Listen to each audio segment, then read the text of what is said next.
All right, let's talk about something that's built to last.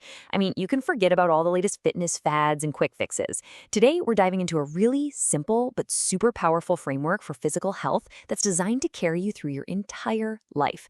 It's a model for what I'd call true longevity. So let me just start by asking you a question, straight up. How stable is your fitness? And I'm not talking about whether you can balance on one leg. What I mean is your whole approach to your physical well-being built on something solid? Or is it kind of destined to wobble and, eventually fall over? The key to figuring this out is actually a surprisingly simple object, the three-legged stool. Seriously, it turns out this is the perfect way to think about what makes a physical practice truly stable and sustainable for the long haul. I mean, the logic here is just undeniable, right? A stool needs all three of its legs to work. They all have to be there and they all have to be strong. The second you take one away, the whole thing just becomes unstable. It's not really a theory, it's just a fact of physics. So, what are these three crucial legs when we're talking about physical longevity? Well, they are function, fundamentals, and foundation. Each one of these represents a totally vital piece of a balanced and resilient physical life. Okay, let's break these down. First, you've got function. This is the fun stuff, right? It's the sports you play, the hikes you go on, the way you actually express yourself out in the world. Then there are the fundamentals. Think of these as the raw ingredients, the strength, the mobility, the basic skills like doing a good squat or a pull-up that make all those fun activities possible. And finally, you have the foundation. This is the absolute bedrock of it all. Your sleep, your nutrition, your recovery. Honestly, without that, the other two just can't last for very long.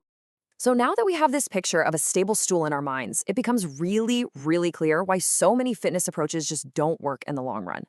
They are quite simply wobbly stools. They're missing one or sometimes even two of their most essential legs. And this table right here shows us the most common traps. Maybe you see yourself in one of these. You could be the athlete who only plays their sport. That's all function, but you're not building foundational strength or taking recovery seriously.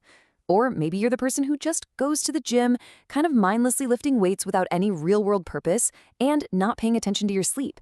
Each one of these is a missing leg, and in every single case, the result is exactly the same, instability. And that almost always leads to burnout or, worse, an injury. The solution, then, isn't some magic workout. It actually requires a pretty big shift in our mindset. We have to consciously move away from these incomplete models and start thinking about how to build and maintain all three legs of our stool with real intention. And this right here is the core of that shift. So many of us are stuck on the idea on the left, peak performance. We're always training for a marathon or a competition or some other single short-term goal. But the much more resilient approach, the one that really lasts, is on the right. It's about designing a practice that supports you through all seasons of life, the busy times, the stressful times, the easy times, and everything else in between. And this is what really separates the people who succeed long-term from everyone else. They're the ones who see the whole picture. They don't just train, they intentionally design their practice to make sure that function, fundamentals, and foundation are all getting the attention they need and deserve. And just to be super clear, this isn't just some helpful little metaphor. This is a universal system. It is already at work, right now, whether you're paying any attention to it or not. Let that sink in for a second. This system is already deciding your results. Every single success you've had, every injury, every frustrating plateau, it's all governed by the interplay of these three legs. The only difference now is that you have the power to consciously step in and influence that outcome. So I'll just leave you with this one thought to chew on. Take an honest look at your own approach. Really, are you just playing your sport? Are you just lifting weights? Are you totally neglecting your recovery? Which leg of your stool needs the most attention right now to bring you back into balance?